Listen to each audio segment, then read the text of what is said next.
Merci beaucoup. Donc, le rapporteur va vous poser les premières questions. Jacques Grosperrin. Merci, Président. Merci à vous d'avoir posé le débat, en tout cas de manière très, très réelle, parce que je crois que c'est important de partir de considérations quand même philosophiques ou d'ordre moral. Moi, j'ai plusieurs questions avant que mes collègues puissent intervenir. Vous en avez parlé, vous l'avez esquissé tout à l'heure dans le cadre d'un rapport au Conseil économique et social. Vous avez dit que vous avez proposé de cours d'éducation civique dès la maternelle, dès le plus jeune âge. Ma première question, c'est que pensez-vous des annonces récentes du président de la République et du ministre, de la ministre de l'Éducation nationale? C'est la première question. La deuxième question, c'est dans une circulaire de 1883, Jules Ferry demandait aux enseignants de parler hardiment, car ce qu'ils communiquent à l'enfant, ce n'est pas leur propre sagesse, mais la sagesse du genre humain. Pensez-vous que les enseignants sont suffisamment soutenus dans ce travail qui n'est pas directement disciplinaire? Et enfin, une troisième question. Vous avez esquissé, vous avez dit que vous y reviendrez. Mais quelles valeurs devraient être plus précisément enseignées? Surtout, vous avez parlé des SP. Selon quelle méthode et selon quelle pédagogie? Vous me permettez de faire un tour redoutable de la question, parce que je vais essayer de ne pas être trop long et de ne pas trop vous décevoir, car évidemment, ce n'est pas simple. Ce que je pense de la propension actuelle, c'était déjà le cas à propos de M. Payon, c'est que vous avez rappelé très très bien que Jules Ferry, et même c'est rare qu'on le rappelle, dans sa lettre aux instituteurs, disent parler hardiment lorsqu'il s'agit d'un sujet fondamental. Jules Ferry dit aussi, et c'est aussi important, ne dites rien qui soit susceptible de froisser la conscience d'un seul de vos élèves ou même des parents, car c'est une époque où on ne redoutait pas trop la présence des parents. Eh bien, je pense que l'idée de Jules Ferry, c'était ça. Il faut éviter, il faut à la fois des principes, et des principes fondamentaux qui doivent être acquis par les enfants, mais il faut aussi éviter de leur inculquer ce contre quoi tôt ou tard ils se rebelleront, une morale d'État. C'est là le problème. Je me rappelle que quand j'ai fait ce rapport, les médias aussitôt m'ont dit « Ah, vous prenez un retour à la morale. À nous Renan, la réforme intellectuelle et morale. Voilà, bon. Non, il y a une logique de la République qui est que droit et morale sont hétéronomes. Ça ne veut pas dire, évidemment, qu'on est machiavélien. Ça ne veut pas dire ça du tout. Mais ça veut dire que le pouvoir doit s'arrêter, le politique doit s'arrêter là où commence en effet l'injonction morale qui applique un certain nombre de choix, qui sont des choix de valeurs. Et ces choix de valeurs, le problème est souvent, et aujourd'hui plus que jamais nous le voyons, la contradiction entre les valeurs enseignées à l'école et souvent les valeurs enseignées dans les familles. Le gosse, entre les deux, vous en fabriquez un petit schizophrène. Alors, je voudrais vous citer juste, en parallèle à la lettre aux instituteurs du 17 novembre 1883, un texte un peu antérieur qui est dû à Jules Barny. Jules Barny, qui a été une personnalité, à Jules, mais ce texte, il l'a écrit à la fin du Second Empire, c'était un républicain, résistant, et il a d'ailleurs été ensuite, je crois qu'il a fait partie de cette maison, et qui a été, Jules Barny, le traducteur de Kant. On a vécu jusqu'à Alain Renaud sur la traduction de la raison pure par Barny et de la raison pratique par Victor, je crois, Delbos. Et voici ce que disait Barny. Je crois que ça va suffire à vous répondre, puisqu'il ne faut pas que j'abuse de mon temps de parole. Je surveille la pendule. J'aurais dû la surveiller dès le départ, d'ailleurs. Alors voici ce que dit Jules Barny. On commence à comprendre aujourd'hui que la politique et la morale ne sont pas absolument identiques. Le domaine de la politique est celui du droit, c'est-à-dire de tout ce qui peut nous être légitimement imposé par une contrainte extérieure. Je disais tout à l'heure, peut-on me contraindre à être fraternel ? Là, bon, est-ce qu'on va me pénaliser parce que je n'ai pas été fraternel ? Ajouter au règlement du droit naturel, droit antérieur et supérieur en soi à toute convention, mais qu'il faut bien fixer par des lois positives, celui des intérêts collectifs, auxquels il peut nous convenir de pourvoir par des conventions publiques, qui deviennent aussi des lois pour chacun de nous, et vous aurez tout le domaine de la politique. Sa juridiction ne s'étend pas au-delà. Je dirais même que c'est grâce à ça que la Troisième République, qui a réécrit notre histoire, n'a pas été totalitaire. Elle a restreint l'espace dans lequel la loi pouvait intervenir.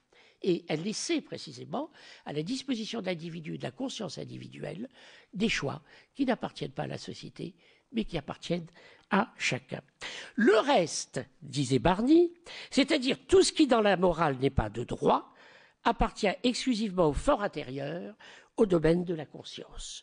Que la politique, que la démocratie particulièrement, soit intéressée à l'observation de ses devoirs qui ne regardent que la conscience, qu'elle en favorise même l'action, s'il est possible, par les moyens qui sont de son ressort, à la bonne heure, mais elle n'a pas le droit de les imposer par la force dont elle dispose, lorsqu'elle méconnaît la limite de sa juridiction et qu'elle empiète sur le domaine propre de la morale. Elle tombe dans une tyrannie insupportable, elle est condamnée à employer les plus détestables moyens, l'espionnage des mœurs, l'acquisition des consciences, et elle favorise ce qui est le plus odieux au monde, l'hypocrisie. Je dois dire que, d'ailleurs, ce qui est merveilleux dans la culture politique française, c'est que les Français supportent très bien les menteurs. En politique, je sais si nous n'en avons pas manqué. Mais elle a horreur des hypocrites. Horreur. Ce qui rend d'ailleurs parfois la tâche beaucoup plus difficile pour la gauche, parce que quand on prend un homme de gauche en situation de contradiction avec les principes qu'il affirme, évidemment, lui tombe dessus. Alors, donc, ma réponse à votre question est là. C'est-à-dire, j'ai un peu peur aujourd'hui que quelquefois, on dérive vers l'édiction, la tentation d'édicter une morale d'État, et c'était certainement pas ce que j'ai voulu faire dans ce rapport, je m'en étais gardé. Mais on voit bien la demande sociale, les médias, la presse, qui veut à tout prix, vous avez la morale à droite, le droit à gauche, enfin en gros, hein, pour résumer. Par conséquent, il s'agissait de me diaboliser d'emblée, Figaro, etc. Peut-être aussi une certaine réputation qu'on m'aura faite, sait-on jamais, à Sciences Po. Alors, bon, voilà. Alors, votre troisième point, c'était... Non, ça, c'est le premier point. Vos deux autres points, excusez-moi. Qui devraient être plus précisément enseignés. Alors, c'est là, je crois qu'il ne faut pas être antipédagogiste de manière systématique. À partir du moment où on n'est pas habilité à dire ce qui est bien ou ce qui est mal, et d'ailleurs, Mme Vallaud-Belkacem y a fait allusion. Bon, il faut peut-être donner au moins aux enfants, et dès le plus jeune âge, la conscience du fait qu'ils sont capables de distinguer entre le bien et le mal. Ça, c'est pas la même chose. Et il le faut par des moyens pédagogiques, sur lesquels j'insisterai pas, mais qui sont... Beaucoup de maîtres de maternelle savent le faire, ou de maîtresses de maternelle savent le faire. Mais il faut une formation tout à fait particulière à ça. Et il faut aussi une formation à la psychologie des groupes. Il faut que les gosses apprennent les uns par rapport aux autres les rapports de civilité. Ça m'emmènerait loin d'ailleurs, cette question-là, parce que l'histoire de la civilité est très intéressante à observer, les rapports de civilité. On s'aperçoit que c'est les salons, ce sont... souvent aussi les associations, les corporations, les syndicats, qui ont créé des règles de civilité, en quelque sorte pour se protéger contre l'intrusion du pouvoir. Ce sont des codes non écrits, des règles, des apprentissages de la vie en société, auxquels nous devons précisément d'être décivilisés. Et si vous voulez, plus on veut mettre les rapports de civilité dans des textes écrits, plus on amène l'intervention, évidemment, du pouvoir, plus on amène la pénalisation de la société, et on en arrive à des situations tout à fait caricaturales. C'est pour ça que, par exemple, si on abordait le problème de la langue, je vous dirais que dans cette logique-là, Parler le français le mieux possible, c'est une politesse vis-à-vis des autres, une politesse vis-à-vis de soi-même. C'est du temps de gagner aussi parce qu'on se comprend peut-être plus vite. C'est aussi des références à tout un passé culturel, à tout un bagage partagé. À partir du moment où on essaie de mettre ça par écrit. Moi, j'ai été assez gêné, je dois le dire, par la loi, une loi qui voulait nous faire parler français pour éviter une contravention. On ne parle pas français pour éviter de contravention. On n'est pas civil dans le métro pour éviter de contravention, etc., etc. Alors, ce propos va vous paraître ultralibéral ou que sais-je. Non, il est républicain au diable. Quand je dis au diable, évidemment, je vise évidemment à contrarier ici aucun croyant. Alors, voilà un élément de réponse. Alors, c'est en effet des conduites, et j'en avais fait un inventaire. Je crois qu'il faut faire comprendre aux gosses que être responsable, c'est une condition de la liberté, que quand on prend un risque, il faut en assumer les conséquences. Il ne faut pas tout le temps demander à la maîtresse d'avoir prévu le risque, comme la société nous fait vivre au quotidien parce qu'on nous infantilise. Leur apprendre à distinguer entre l'espace public et la sphère privée, ça c'est le tien, le mien. On réécrit d'une certaine façon les milles de Rousseau, si vous voulez. Enfin, j'exagère et je pousse un peu, mais c'est un petit peu cette idée-là, ces idées-là qu'il faut faire progresser. Et puis alors, bien entendu, la langue, il faut leur parler avec un certain degré d'exigence, et le plus tôt possible, la lecture, l'écriture. On sait très bien que ce qui n'est pas acquis dès les premières années est d'autant plus difficile à rattraper plus tard. On a des statistiques là-dessus qui sont évidentes. Et le problème, évidemment, c'est que une thèse que j'avais combattue en mai 68, et je le regrette, celle de Bourdieu et Passeron sur les héritiers, se trouve aujourd'hui vérifiée. C'est-à-dire qu'aujourd'hui, effectivement, les gosses qui ont une bibliothèque à la maison, qui entendent parler un bon français chez eux, etc., etc., bon, évidemment, ils ont une espèce de... Pour eux, le problème de la maternelle se pose peut-être moins. Et encore, je ne suis pas très sûr, quand j'entends parler des générations a priori issues de milieux favorisés et ayant accédé à des diplômes qui peuvent être l'agrégation et chez lesquels on se dit qu'il faudrait parfois reprendre la grammaire et l'orthographe. Bon, enfin bon, ça c'est je ne veux être désagréable envers personne. Merci beaucoup, chers collègues. Donc on va prendre plusieurs questions. Monsieur Longuet. Merci Madame la Présidente. J'ai deux questions pratiques. Non, une question pratique. Enfin, aucune n'est pratique d'ailleurs. Une question d'apparence simple à Gérard Linslama. Où est le pouvoir à l'éducation nationale? Et la deuxième, où est le pouvoir à l'éducation nationale? Et la deuxième question, avec votre expérience et votre pratique des différents ministres, et je partage votre sentiment, leur bonne volonté, qui n'opère pas jusqu'au bout. Deuxième question est plus il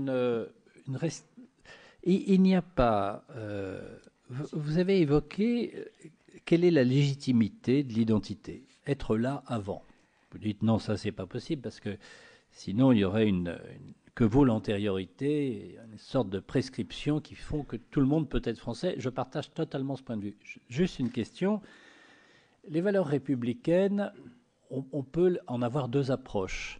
Dire, il y a la table de la loi, c'est la déclaration du droit de l'homme du 26 août 1789, et Moïse est descendu et nous a donné nos tables. Et puis, il y a une autre approche qui est de dire que la Révolution française est le produit de notre histoire, et des compromis, des expériences heureuses et malheureuses que nous avons connues, allez, en gros, pour simplifier, depuis le baptême de Clovis.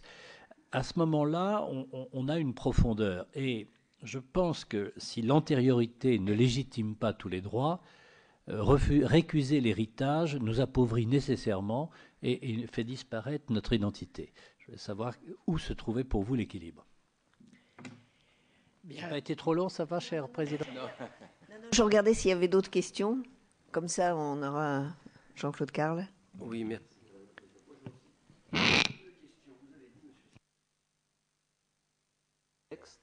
Et des résultats qui sont insuffisants, voire qui se détériorent. Est-ce qu'il n'y a pas un problème, j'allais dire, de méthode, et que dans votre exposé, la réponse y est?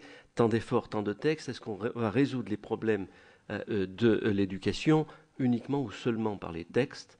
Et est-ce qu'il ne faudrait pas, au contraire, peut-être favoriser, pardonnez-moi d'être abrupt, passer de la culture de la circulaire à la culture du contrat entre les différents acteurs? La deuxième question, vous avez dit qu'il fallait commencer très tôt. J'y souscris tout à fait.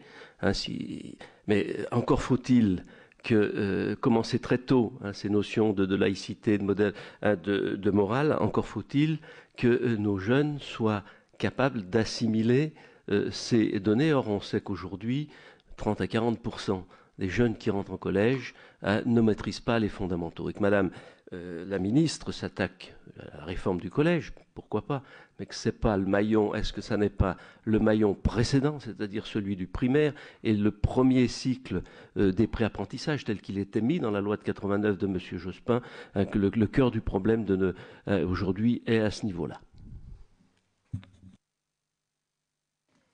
Allez-y, monsieur. Voilà, excusez-moi. Je ne maîtrise pas bien la sono. Alors, la réponse à Gérard Longuet, mon Dieu, comme il a raison, bien sûr que le pouvoir aujourd'hui dans notre société, il ne peut pas être incarné par un seul homme, c'est l'évidence. Il ne peut pas être incarné par le chef d'une administration. Il y a eu un effort, par exemple, pour pousser et porter, je crois que Gérard y a été pour quelque chose, pour pousser l'administration à se réformer. Ça s'appelait la LOLF, je crois. Bon, cette fameuse loi d'orientation de la loi de finances, qui est arrivée finalement à ce que les administrations créent à leur côté des organes censés les évaluer. Comme nous n'avons aucune culture de l'évaluation, ça n'a pas donné grand-chose dans l'opinion. Et je ne crois pas que les effets de la LOLF, malheureusement, aient été à la hauteur de ce qu'on en attendait. Autrement dit, la réforme de l'intérieur de cette énorme forteresse anthropique qu'est l'éducation nationale, je crois qu'effectivement, les évolutions vers l'autonomie, mais dans le cadre de programmes nationaux, ça, il ne faut pas, mais alors là, lâcher d'un pouce là-dessus, et de programmes, je dirais, qui doivent être fixés par des instances ne relevant pas du vote parlementaire. Je veux dire par là qu'on a vu ce qui s'est passé lorsque des parlementaires ont voulu apporter une modification au programme qui était vraiment pas très méchante, qui était de rappeler le rôle notamment positif de la présence de la France dans les colonies. Notamment positif. Bon, ça soulevait un tollé. Et moi-même, j'ai dit, il n'appartient pas aux parlementaires et au pouvoir politique de décider des programmes. Sinon, alors où va-t-on? Où va-t-on? Donc, la question donc, du pouvoir, il faut prendre de plus en plus en compte la nécessité de mettre des maîtres compétents et de les soutenir là où ils sont face à leurs élèves. Ça ne va pas au-delà. Mais alors, ça veut dire, c'est là que je reviens à mon idée, qui n'en est pas une, mais de la formation des maîtres. Elle est indispensable. On ne peut plus aujourd'hui, on parle de former les imams, c'est bien gentil, il faut former nos maîtres. Je suis désolé de le dire ainsi, c'est pas du tout qu'il manque de formation, mais il faut coordonner entre eux, quand même, leur donner les éléments qui leur permettent de maîtriser cette situation, parce que ce que fait le ministre, ce que fait le pouvoir, est en général plutôt raisonnable. Je n'aime pas qu'un ministre de l'Éducation ou de l'enseignement supérieur dise « je ne veux pas entendre parler d'excellence ». Ça, je trouve ça assez, je ne sais pas qui a pu dire ça, mais ça, je crois que c'est une erreur, parce que là, le pouvoir peut jouer un rôle de blocage particulièrement dangereux. Mais c'est un pouvoir médiatique, c'est l'opinion qui va réagir. Ça n'est pas vraiment quelque chose qui va bouger les structures. Je pense en effet que là, bon, cette localisation du pouvoir, il faut être foucaldien, le pouvoir aujourd'hui n'est pas concentré uniquement entre les mains d'un homme miracle qui resterait là. Je rappellerai que en 1934, il y avait l'homme le plus célèbre en France, que Léon Blum saluait comme le grand républicain par excellence, qui était le maréchal Pétain, avait souhaité détenir le portefeuille de l'éducation nationale. Bon, voilà, effectivement, il y a toujours un rêve comme ça de réformer la jeunesse, de la conduire et de lui indiquer la voie, bon, qui est aujourd'hui quand même, je crois que les ministres en ont beaucoup rabattu, il y en a même un qui a même écrit « Comment peut-on être ministre ?» ce qui a dit clairement qu'il en était revenu. Alors l'autre question, bien sûr, la profondeur. Alors, c'est une chose de dire, les Lumières, la Révolution française construisent un projet qui, lorsqu'on regarde les textes, qu'on va de Condorcet, qu'on lit de près Rousseau, est d'une cohérence magnifique, d'une intelligence magnifique, prévoit les réponses aux objections.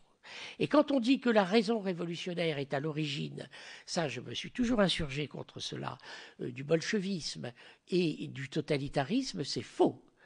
Et Benjamin Constant l'a admirablement exprimé dans son texte sur, qui est resté célèbre, sans doute pour ça, sur la liberté selon les anciens et les modernes.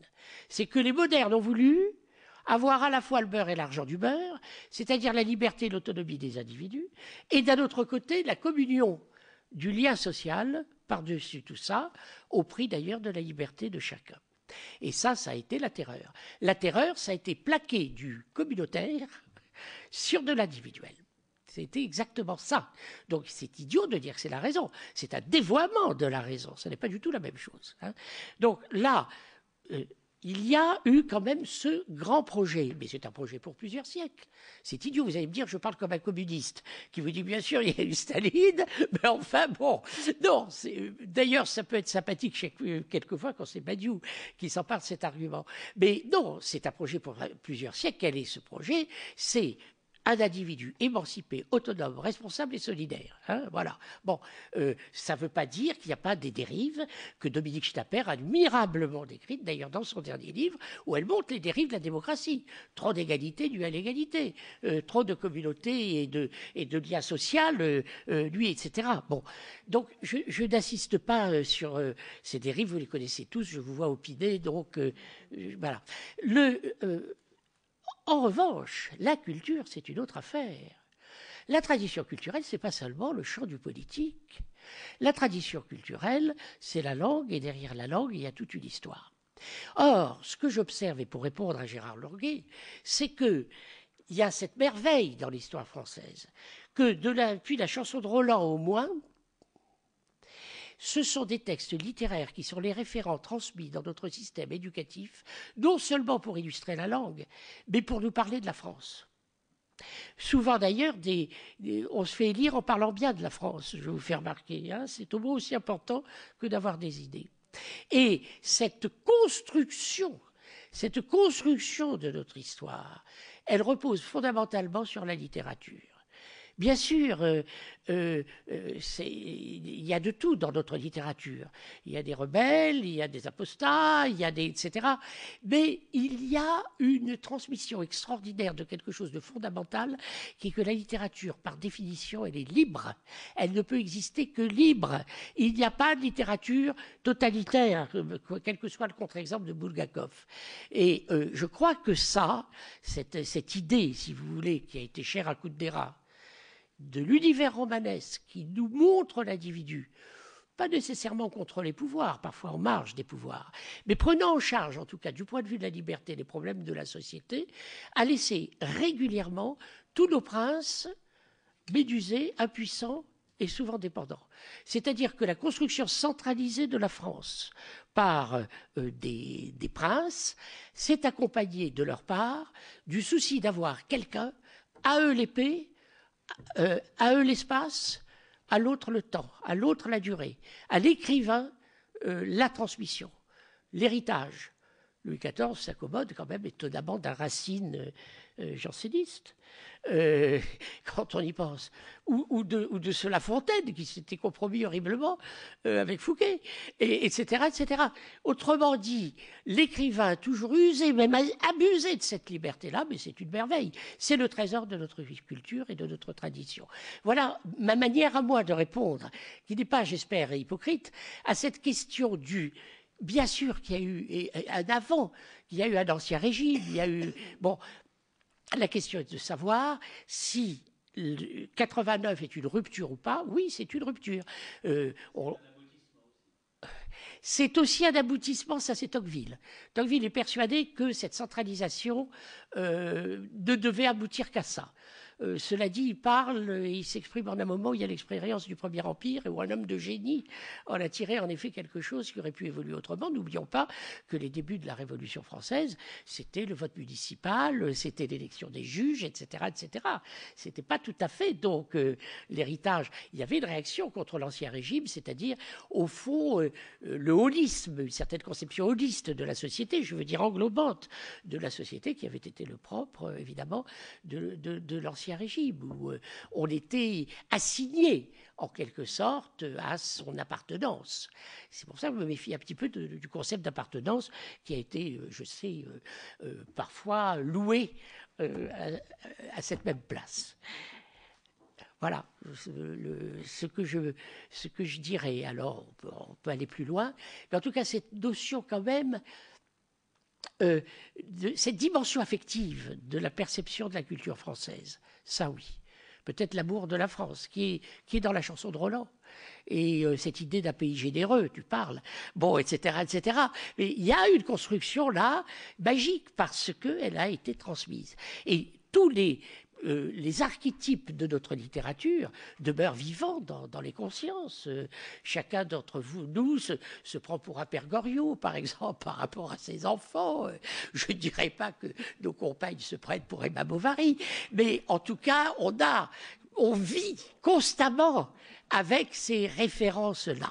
Et ce qui est mon souci aujourd'hui, jusqu'à peut-être Houellebecq, sait-on jamais, c'est que depuis quelque temps, depuis, je dirais, le milieu du XXe siècle, enfin, depuis le débat Sartre-Camus et le nouveau roman, etc., on a une déprise, une espèce de séparation de corps entre le pouvoir d'un côté, entre la société française d'un côté et ses écrivains de l'autre. Alors ils partent, comme Modiano, vers l'antériorité, comme le Clésio, qui alors lui de plus en plus concrètement s'en va vers les tropiques, et l'Océanie, ou que sais-je, et on a de plus en plus aujourd'hui des grands écrivains, c'est pas ça la question, mais qui se détachent de notre époque, et d'ailleurs je viens d'évoquer le cas Houellebecq, c'est intéressant de voir que son roman Soumission manifeste à l'égard de son temps une déprise et un mépris qui aurait même choqué Monterland, enfin, qui n'est pourtant pas le moins méprisant de nos écrivains. C'est tout à fait intéressant, ça, c'est-à-dire que je ne pense pas que ça puisse durer, mais il y a quand même quelque chose qui ne va plus entre notre pays et ses écrivains, peut-être aussi parce que nous en perdons la transmission et la mémoire. Évidemment, bien sûr. Bien sûr. Ça, c'est évidemment dommage. Les langues anciennes, je ne serai pas le dernier à déplorer. C'est évident. D'abord parce qu'il faut bosser pour ça. Et donc, c'est le seul truc. C'est qu'en fait, aujourd'hui, de plus en plus, alors en maternelle, de pas un moment, il faut qu'il y ait un temps pour le ludique et un temps pour le travail. On ne fait pas travailler en jouant. Voilà, donc Freud, donc ça ne marche pas. Voilà. Merci beaucoup. Une question? Deux, alors deux. Toute petite, alors. Merci. Madame Jourda et Madame Tremblay.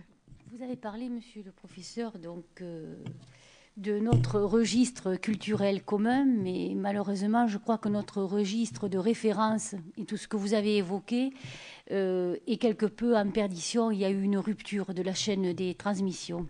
Vous avez évoqué, bon, la laïcité, je n'y reviendrai pas, mes collègues savent ici que c'est en général la question que je pose, la définition de la laïcité, mais vous avez parfaitement donc fait part des doutes qui rejoignent donc les miens. Ma question sera, vous avez parlé de la formation des maîtres, je n'y reviendrai pas, Mais vous avez évoqué la formation des imams et vous avez dit, au détour d'une phrase, que vous aviez peut-être des idées là-dessus. Pourriez-vous nous en faire part ? Venir sur la question de Monsieur le sénateur qui me disait que effectivement 30 à 40% des enfants arrivent sans avoir effectivement le niveau de formation suffisant et nécessaire et vivent par conséquent avec une extrême difficulté leur intégration dans notre société. Je suis absolument persuadé que c'est une des explications de la violence. Quand vous n'avez pas les mots, pour le dire, c'est un anglo-américain d'ailleurs qui a admirablement expliqué. Ça, c'est Herman Melville dans son Billy Budd. Billy Budd est un gros balourd qui est accusé injustement. Il veut se défendre. Pour se défendre, comme il a des poings assez énergiques, il cogne sur celui qui l'a dénoncé. Il le tue. Et par conséquent, il est pendu parce que c'est la loi dure de la marine. Ça nous donne d'ailleurs un des plus beaux poèmes de la langue anglaise qui a été admirablement mis en musique par Benjamin Britten. Et c'est vrai. C'est-à-dire, quand vous n'avez pas les mots, et bien souvent d'ailleurs, les sociologues analysent ça, la violence dite dans les banlieues, c'est ça. Il m'est arrivé un jour de traiter des voyous de cucurbitacées. Je cours encore. C'était la scène d'atmosphère d'Arletty. Ils se sont dit que je les insultais gravement dans leur essence même. Alors, bien sûr. Mais alors, j'en viens là. À ce problème, effectivement, qui est lourd, qui est extrêmement difficile. C'est pour ça qu'il faut commencer le plus tôt possible. Alors, que le problème de la formation des imams, bien souvent, ils sont à peu près pas très alphabétisés, pas très forts. Ils ont une lecture du Coran. Je vois, la Fondation pour l'innovation politique vient de se donner un mal de chien à sortir 10 cahiers admirables expliquant que, pourquoi pas d'ailleurs, on peut faire une défense illustration de toutes les religions en ces termes, des religions RATP, comme on dit, la religion d'amour, de tolérance et de paix. Bon, malheureusement, dans les faits, c'est pas exactement ce qui se passe. Alors, si on veut s'en assurer, si on veut essayer précisément de faire que l'effort qui a été fait par la Fondation pour l'innovation politique, de donner de lecture, en effet, du Coran, qui soit constructive et orientée vers la modernité. C'était jusqu'à présent ce qui avait sauvé la Tunisie, d'ailleurs, d'avoir des personnalités exceptionnelles qui avaient précisément, même d'ailleurs le patron d'Ennahda, qui est remarquablement intelligent et qui avait su quand même opérer ce mouvement. La seule réponse à ça, je crois qu'il faut... on ne peut pas faire autre... Bon, on donne, en effet, on dispense des cours aux imams, ça on peut le faire, leur expliquant ce qu'est la laïcité à la française, des choses comme ça. On ne peut pas leur expliquer leur propre religion. Ce n'est pas le rôle de l'État. Alors, une idée qui avait été développée, que je ne trouvais pas sotte, c'était de créer une fondation qui serait effectivement indépendante de l'État, mais à l'intérieur de laquelle il y aurait un contrôleur financier, un commissaire du gouvernement, etc., qui surveillerait le fonctionnement de cette fondation, chargée précisément d'assurer pour son compte la formation des imams.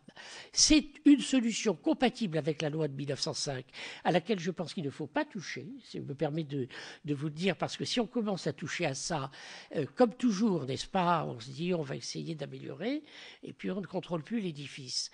Mais en revanche, il y a peut-être une adaptation possible dans cette direction-là. Je crois qu'il y a eu un Premier ministre qui avait tenté qui était Villepin, je crois, qui avait tenté de s'engager dans cette direction-là. Il m'en avait parlé. On avait parlé avec Claude Bébéard, qui était un peu son conseiller sur ces questions-là, puisqu'il cherchait à recruter dans la diversité. Et je trouvais que cette idée était bonne. J'ai regretté qu'elle n'ait pas été poursuivie. Je vous remercie beaucoup. Je pense que le temps imparti, sauf si c'est une toute petite question. Monsieur le professeur, ma question est la suivante. Vous avez parlé de la place fondamentale de l'enseignant dans l'école. Aujourd'hui, on sait que les heures de cours sont moindres devant les élèves, dans la classe. Monsieur le professeur, ma question est la suivante. Ne pensez-vous pas que cela n'est pas suffisant, la présence de l'enseignant uniquement dans la classe devant ses élèves? Oui, vous savez, j'ai pas la maîtrise du budget. On peut pas. Oui, mais le drame, vous savez, dans notre société, c'est que bon, les profs sont pas très gâtés. On peut pas dire. Ils n'ont pas toujours les satisfactions d'amour propre, et que bien souvent ceux qui se mobilisent sont pas nécessairement les plus laïques, les plus républicains. C'est un vrai problème. On est confronté aujourd'hui dans la société française, les médias fonctionnent uniquement comme ça. Toute voix qui émet un son différent, d'abord la différence c'est devenu une valeur en soi. Respecter la différence c'est formidable. Bien sûr, il faut la respecter. Mais alors, faire valeur de sa différence sous prétexte que c'est une différence, sincèrement, je trouve que c'est un peu abusé. Mais donc, vous avez... Bon, les médias ne connaissent plus que ça. Donc, on entend les voix les plus extrêmes. Il y a un vrai problème. Internet, la télé vous prend une parole complètement marginale, une affaire complètement secondaire. J'évoquais tout à l'heure l'histoire des réfectoires et de la viande dans les réfectoires. Et puis, vu le flanc au milieu du salon, quand la télé, l'écran était dans le salon, et maintenant, bientôt sur votre montre. Quand vous regarderez l'heure, on ne vous donnera pas l'heure d'ailleurs. Ne comptez plus du tout où vous trouvez l'heure, vous trouverez ce qu'il y a de pire dans le pays.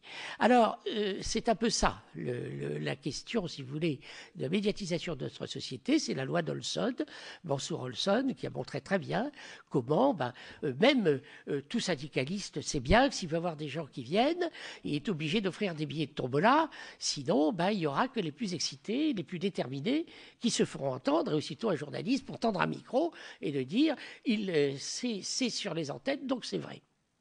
Donc là, je vous réponds, donc il faudrait effectivement permettre à tous les enseignants d'être davantage... Alors, il est prévu, par exemple, à Créteil, Jean-Michel Blanquer, quand il en était recteur, qui a fait beaucoup d'expériences extrêmement intéressantes, a prévu, d'ailleurs, je crois que c'est les textes, de 16h à 18h, la possibilité de monter des programmes au quotidien pour les enfants qui ont des difficultés ou qui les demandent, etc. Mais évidemment, tout le problème, c'est que ça concerne peut-être aujourd'hui 100 000 élèves sur les 750 000. C'est pas beaucoup. Et c'est déjà ça. C'est déjà ça. Bon, mais il faudrait le développer à l'échelle d'un budget de l'éducation qui est en concurrence sérieusement aujourd'hui, et on le conçoit avec celui de la défense. Bien qu'il y ait un lien entre les deux. Merci beaucoup pour cette audition très intéressante. Et à chaque fois qu'on termine une audition, on se dit il faut lire ça, il faut lire ça, il faut lire ça. Et on passe nos nuits à lire. Merci beaucoup.